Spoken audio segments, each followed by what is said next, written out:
Revenue recognition is one of the most important and practical, relevant topics we'll be covering this course.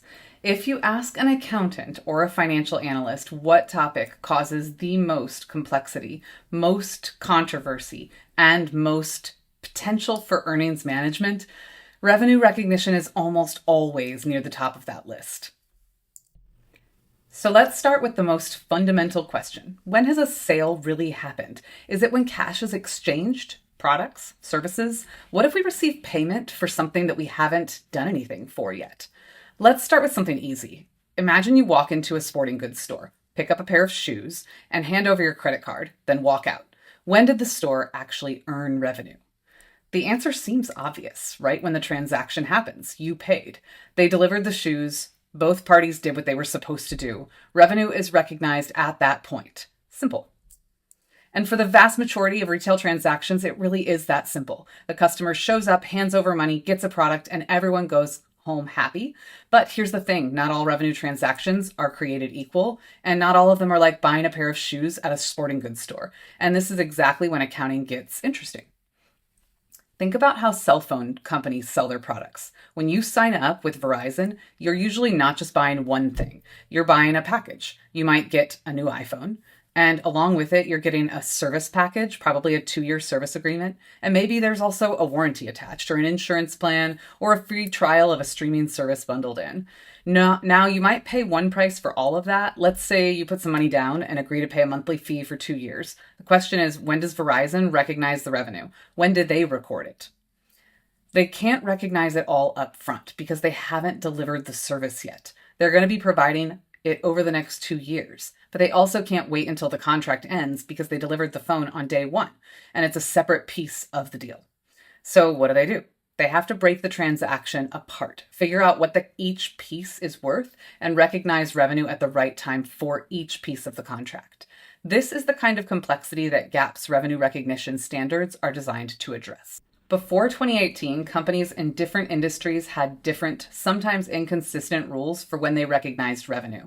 A software company might recognize revenue differently than a construction company, which might recognize it differently than a telecommunications company. That made comparisons difficult and created opportunities for manipulation.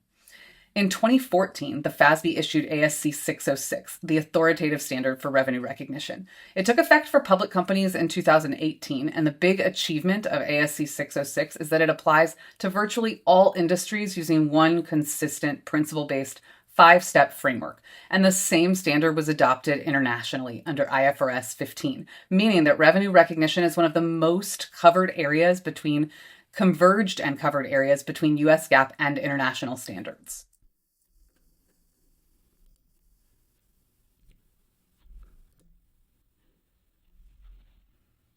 So what are the 5 steps? Let's walk through them. Step 1 is identify the contract with the customer. A contract is an agreement that creates enforceable rights and obligations. In most cases, it's straightforward. You have a signed purchase order, a service agreement, or a sale recorded at the register. And the key requirement is that the contract must be probable of collection. If the company doesn't believe it's going to collect the money, it can't recognize revenue, even if there's a contract in place. Step 2 is identify the performance obligations in the contract. A performance obligation is a promise to transfer a distinct good or service to the customer. This is where we start breaking the contract apart. Is the company promising to deliver one thing or multiple things? In the Verizon example, delivering the phone is one performance obligation. Providing 2 years of wireless service is another. Each distinct good and service is its own performance obligation. Step 3. Determine the transaction price. This is the amount of consideration that the company expects to receive in exchange for transferring goods or services. In a simple transaction, this is just the price of the receipt.